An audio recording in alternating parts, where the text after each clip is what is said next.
Hey guys, we're super excited to have you here again on this Thursday for our Zoom series.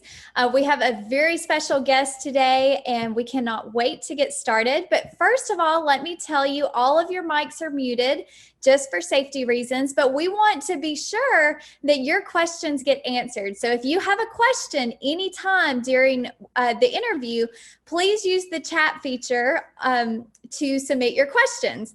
So if you're on your cell phone, you may have to click on the More button in order to access the chat feature, but please get those questions in. We're super excited to learn more about the film industry today. And I'm going to let our guest introduce herself. We're super excited to have you. Thank you for being here. Hi guys, how's it going? Thank you for having me. Yes, thank you for being here. And I'm just going to let you introduce yourself. Tell us a little bit about who you are, where you're from, and what you do. All right. My name's Farran Tabrizi, and I'm based out in San Jose, California, which is just outside of San Francisco. I run a video production company out here. We help businesses tell their stories through the medium of video. And this is a really important thing in business because it helps really build connection to companies or products and really tell their stories in the background as to how they came to be. So we have a lot of great technology and corporations out in the Silicon Valley, San Francisco Bay Area. And so I get the opportunity to work with all of them. I love that. And this is such a big industry because everything that we do now is so visual, especially in business and marketing. So could you tell us a little bit about the path that you took to get to where you are? For sure. So video production was something I definitely discovered when I was like in high school. I basically I was in my senior year of high school, and I was in kind of this like alternative program where they had like marketing and advertising and film, and I got the opportunity to borrow equipment from them. So I was learning stuff there, but then I was picking up little side gigs here and there, doing like local event stuff, and would borrow their camera equipment. Well, when I started college, I decided to kind of keep that going on the side, and eventually those little gigs and projects turned into paid gigs, and I was able to purchase my own equipment over the course of probably 2 years. And then by my sophomore year in college, I was able to I kind of had a business name, and I was like, picking up paid stuff, and so it was pretty cool. And I decided to switch my major from business to broadcast radio and television. So it was very hands-on, learning a lot of like newsroom kind of stuff and field work kind of stuff. But I graduated in 2006. So 2005 was when YouTube was born. So everyone knows YouTube now, but that didn't exist when I was in high school. So I decided to kind of make a pivot to that world instead of going into traditional, broadcast like you see on your local TV. And I started working for different tech startups out in San Francisco Bay Area, and helping them build out video platforms that sometimes were informative, entertainment, and then some were education. So I got to do a lot of interesting stuff all over the map. And that's kind of brought me to where I am today. And about 6 years ago, I decided to quit the corporate world and start my own business so I could pick my own projects and kind of follow my passion. So that's kind of it in a nutshell. Yes. So what does your everyday look like? Like if you were in the day in the life of what you do, what does that look like for our students? Yeah. Well, obviously right now with everything the way it is, it's a little different, less production shoots. But the cool thing about that is that there is still a lot of editing to do. So there is a lot of work you can do remotely from your home or from your home office, whatever setup. But on a normal day or a normal week, I might have a few productions scheduled throughout the month. And I usually go out for a day, spend a day with a company, interviewing executives, interviewing the founders, whatever, telling their stories. Sometimes I get to meet with their customers and talk to them about how they use their products or services. Sometimes we get to shoot the products. There's a lot of cool clients I work with, specifically in autonomous vehicles. So a lot of that self-driving car stuff, that's super futuristic. Those are my clients that are building the technology that goes into those vehicles. So we get to do all kinds of really cool stuff. And then I take all that work back to my home office and I edit. And editing is where a bulk of the time of work goes into these projects. So. Yeah. So when you go out and you meet clients, do you go through this creative process to where you think of different content that would be good for their company, or do they have a vision coming into it? How does that work? It's a mixed bag, depending on also the size of the company. Some companies have marketing teams and they know exactly what they want and they just need the person who's got the tech savvy. But then some are small startups that don't have a clue what they're doing and they need their handheld a little bit more. So I'll help people in all aspects of it. But my general process, and I really do enjoy working with those small companies that are doing like really doing the video for their first time and really launching their companies off the ground. And what I do is I start with having them fill out like a questionnaire that helps me gain a better understanding of like what they do, kind of their backstory, what their budget is and all that stuff. And then from there, I kind of guide them into like what I think would be the right next steps for video production. And, with all the content that you see like on the web these days, one video isn't really enough anymore. It used to just be like one explainer video that you put on your website homepage, and those are really important, but there's all these other outlets that people are constantly looking for new information from. So Facebook, Instagram, Live, YouTube, all that stuff. People are looking in all these different places. And so you want to have kind of a footprint everywhere. So we kind of try to focus on creating series of videos or launching campaigns of videos that were going to help drive people to their website and then in turn, help them buy their product or service. Yeah, so it sounds like when you work with a company, it's not always just a one-time thing. It's an ongoing process. Yeah, those are the best ones. Yeah, Yes. for sure. Yeah, and it's also great because I get to really get to know the people and the companies. And one perfect example was a company I started working with actually right when I quit my jobs and was doing this full time. So about 6 years ago, and they were in the autonomous vehicle world. And they seem like a larger company, but they really are a small business. And their technology is now, they're ready to go public and sell the company. So because I've been the one working with them, I got my biggest project of my life ever from them. And now I'm putting together this like 30 minutes, it's almost like a documentary of their story to sell to investors. So that's a perfect example of a company that I've done all kinds of cool content with them. And because of that, they hired me to do this big project for them. So I love that you said that. One of the things that I've noticed with all of the guests that we've had on this Zoom interview series is that networking and relationships is so important. And so I love that story kind of highlighted that. We love to tell students, you never know when that relationship is going to pay off.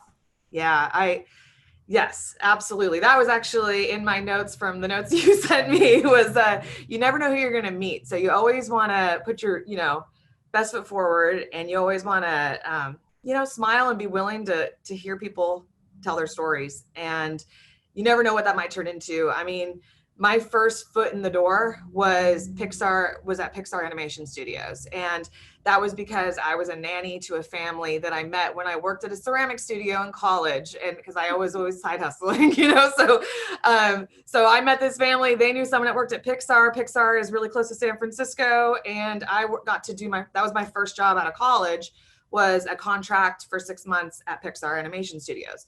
Now, that did not end up being my career path, but that certainly was the thing that people noticed on my resume before I had any other relevant experience. So you never know who you might meet. And every job, I mean, even I have clients today that are from my corporate jobs that they moved around from company to company and said, oh, I know this girl, she's doing her own thing now. And they call me to hire me to do it, not the company I worked for before. So there's a lot of things that come around full circle. And so, yeah, you got to be open to all that.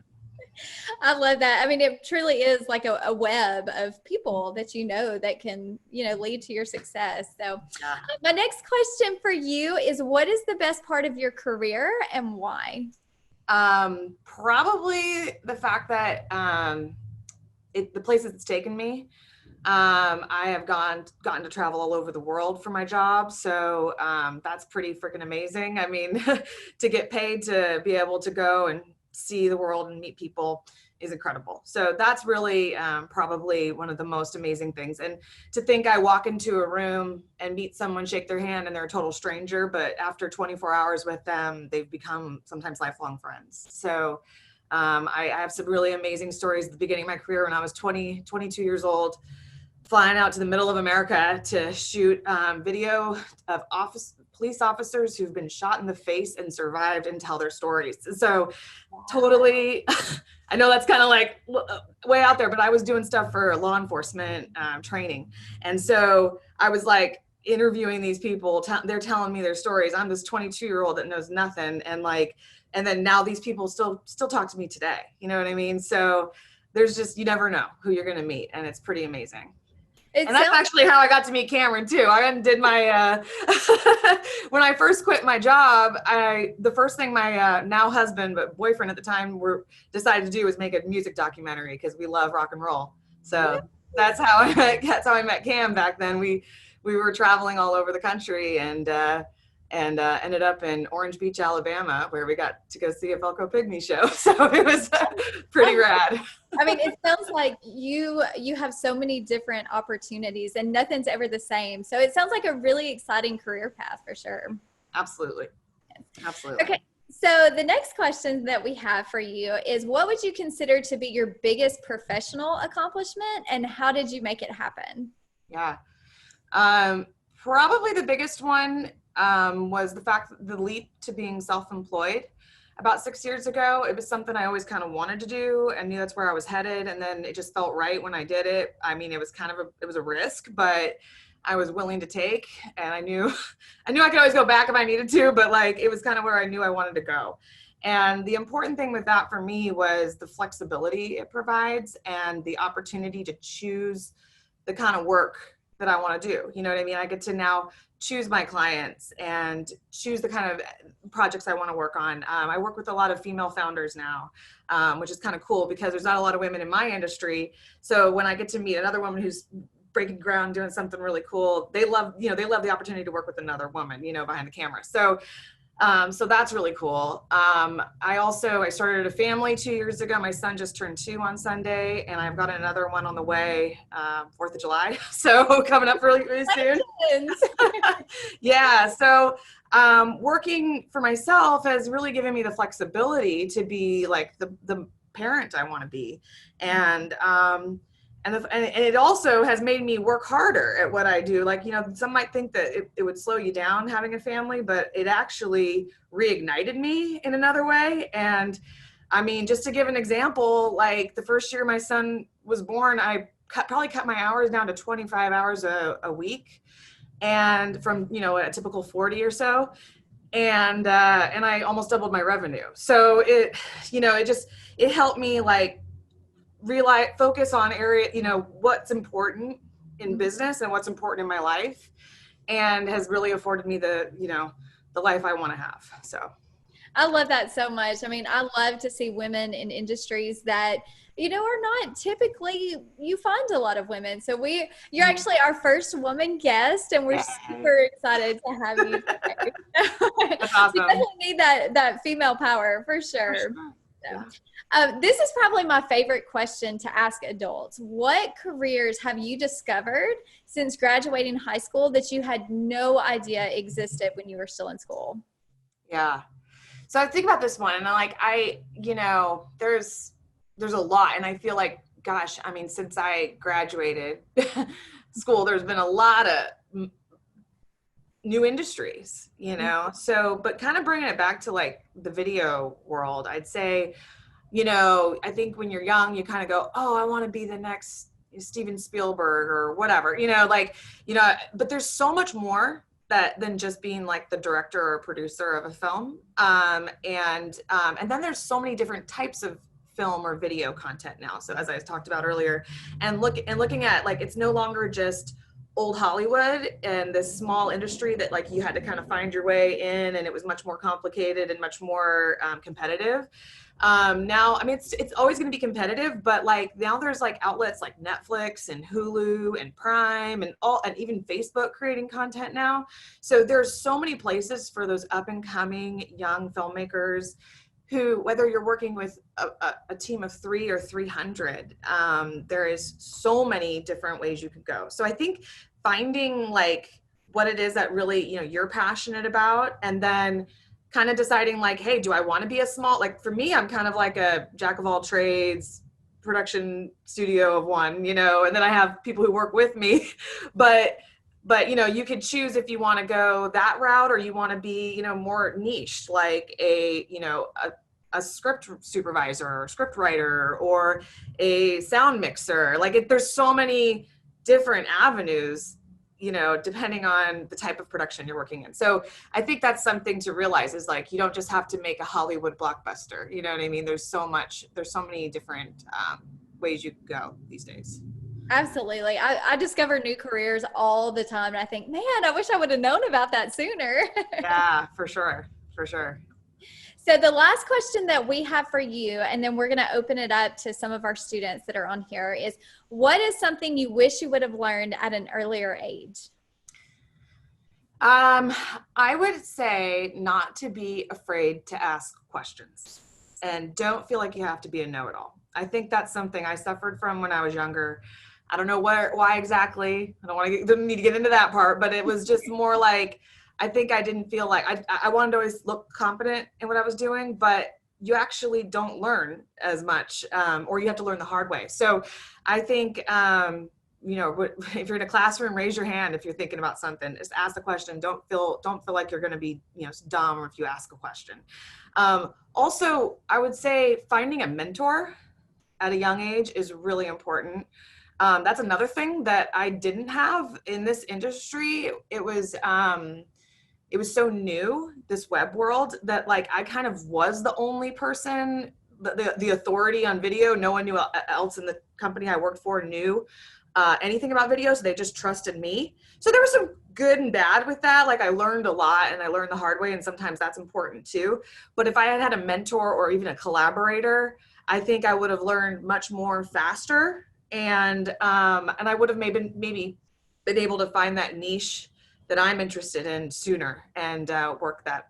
So I think find a mentor, and whether they're in your field or they're just someone you look up to that has that drive or something that you admire, there's a lot to learn from them. That is awesome advice. And I know these students are taking it in, and these are things that, you know, aren't necessarily groundbreaking revelations, but it's good advice that these students maybe just don't realize yet. And so I know I've had so many of those instances where I wish, oh man, I wish I would have known that sooner. So. Yeah, absolutely.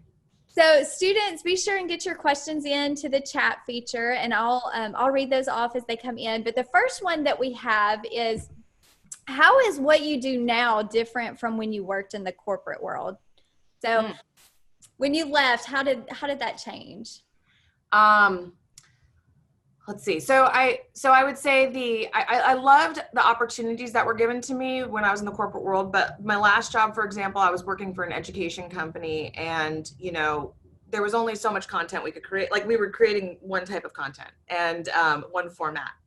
And I guess like now, as I mentioned, you know, I get to kind of choose my clients, and I also get to work in multiple formats. I do documentary type style work, but then we also do animated videos and stuff like that with voiceover and stuff like that. So I guess I get to a little bit more flexibility in the type of projects I get to work on. And that's really cool. And also kind of picking my teams now, like having like oh, I know I have an expert in this, so I can bring them in to help me with, with this aspect of the project. So that's really cool. Where when you work for corporate, you're kind of stuck with what, the team that you have there or yourself. Yeah.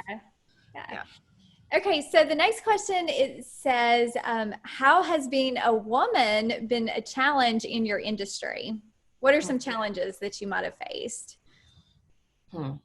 Okay, this is always a funny question because there probably is things that have been challenging. I think I definitely I've worked for organizations where they're a little less progressive and run by all men. And it was hard to, I hit a ceiling there way sooner than I should have. I knew that I would always push, and I always tried to not make gender a factor. But, and I always would ask for what I felt I deserved, you know what I mean? So, but there were times where it didn't always work in my favor. There was a lot of pushback, and that's when I think I realized I had to stop and move on. You know what I mean? So I try not to focus on that being the problem or the weakness, and just treat it as I think is fair. You know what I mean? Like I do this work, I deserve this pay. And it's hard. It's hard to ask for those things. And then it's hard to make the decision to leave when, you're not going to get what you want. But you got to trust yourself and know that the fact that you're doing that in the first place is huge, and that'll get you places. Very cool. Okay, the next question that we have is, since you've been with YouTube from really the beginning, how have you seen that platform change? Well, I'm not with, so I guess I'm just focused. I do video for, online platforms in general. So they are constantly evolving. I don't know. It's hard to keep up with it. And honestly, I'd say that there's probably a lot of things that you guys know better than I do, because there's TikTok now and whatever. I don't even, there's all these video platforms that are just changing their formats and changing their ways. I think the one thing that I will say is content is getting shorter and shorter. You know what I mean? People want a lot. You want to pack that with a lot of punch in 30 seconds now these days. So I think that's probably one big shift is go from documentary style stuff to now making it a 5-minute documentary to now making it a 2-minute, highlight video to making it a 15-second promo piece. So I think just learning how to, I guess, condense your content is probably where things have changed a lot. Yeah. So you mentioned the new social media platforms and things like TikTok. Is there anything out there that you think is going to be the next big thing in video production, or what's on the horizon of how it's going to shift? With the shorter videos and maybe video marketing, what does that look like for our future? Well, I would say that the future right now, especially with what we're doing, is it's pushing people to make their own content and not have to rely on a source like me. So what I've tried to do is offer my services as consulting, and I'm actually currently building a video course online that I'm going to make available in the next should be before the baby comes, so before July 4th. So I'll be putting that out there as another resource that people can use to help them create better content for themselves. So just learning how to DIY it, and with minimal technology and small budgets, you know what I mean? So Absolutely. Well, I know we would definitely have some students that would be interested in that. So be sure and send me a link, and we'll get that out to our students for sure. Definitely. I would love to get their feedback too. Yes. Hey, students are very honest. We get good feedback from students. That's awesome. Okay, so the next question is, as a high school student, how would I go about approaching a production company to see about an internship or a job shadow, or, just seeing what it's like behind the scenes? Yeah.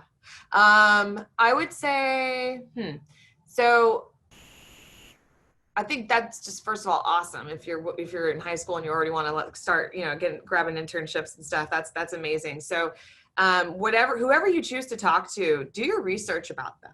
You know what I mean? See what they do. And when you write them, don't just send them, hey, I'm interested in a job, or I'm interested in something, share a little something about yourself and what you've learned and how you could be an asset to them, or how they can help you learn.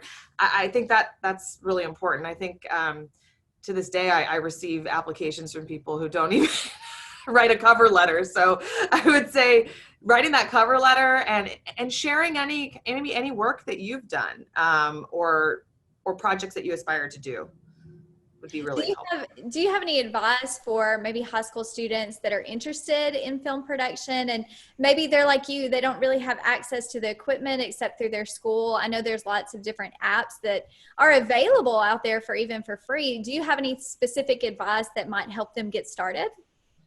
Well, I think a lot of us have one of these, and these do a lot of things these days. So I think it's not about the technology. So you can absolutely make videos with anything. But I think probably a phone, or if your parents have a phone or whatever that you could borrow, that's probably step one, is just get your phone out there. And as I mentioned, there's like some really basic things that you can learn, like lighting, like right now, like I'm nicely lit, right? Well, I'm sitting in front of a window. So I've got no window behind me. So I'm not like a silhouette on here. So there's little things that you can do with the technology you have and the environment you have to make good content. And there's a lot of stuff made on low budgets. So you don't have to hold out for that new camera or new computer.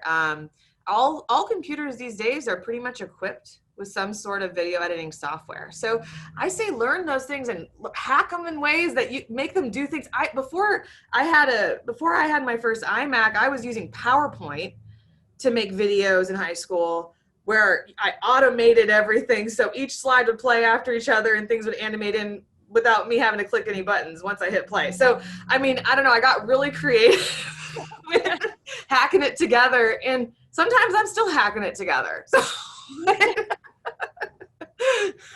Definitely a learning process for sure. So, okay. So the last question that we have, let's see here. What is the coolest project that you have ever worked on? Ooh. Honestly, my documentary that I got to do a couple years ago, it's called Music Driven. And it was funny because I had been in this world for about 10 years, and I'd never done a passion project since probably high school. And so this was truly a passion project. It was run and gun. It was like I lived the life of a band on tour for 3 weeks with my husband.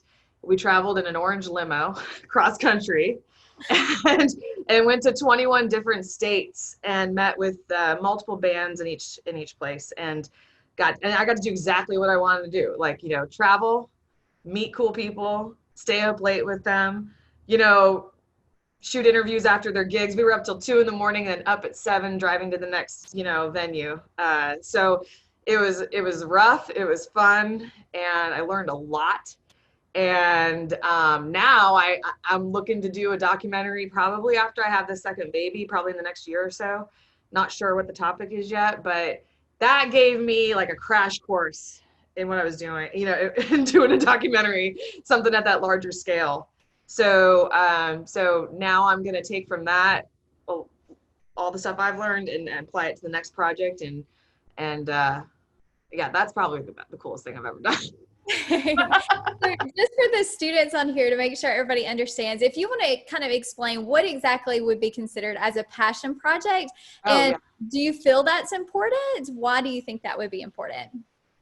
It is, I think, especially I think where I live in, San Francisco Bay Area, which is one of the most expensive places in the country to live. So you're always thinking about what's going to make you money. So sometimes it's hard to step back and just do something for the fun of it.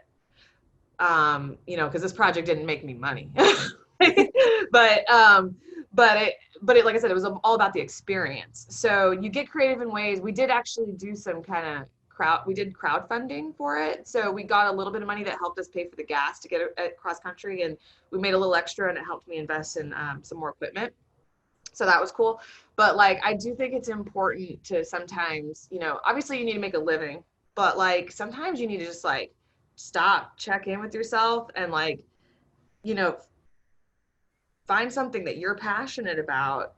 And so for me, it was like, oh, I have all this equipment and we're going on this trip. It actually, we were supposed to go on a road trip. That's all it was. And it was like, let's take all this stuff I already have and this knowledge I already have and make something out of it. Right. So it kind of evolved on its own, but it is important to check in with yourself and kind of like, you know, I don't know, find that what makes you happy and what drives you. And honestly, like I'm trying to still find a way how I can do more in that industry to make a living.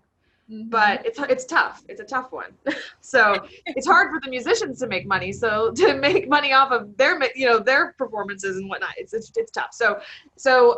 But I gotta just carve out time for myself every few years to like really do something for myself. And actually even this course I'm developing has been real fun, you know, as well, because it's my brand and I'm the one on camera and I'm not usually the one on camera. So it's been really good to kind of like do something for myself once in a while and not have a guideline or other people dictating how it's going to turn out in the end, I guess.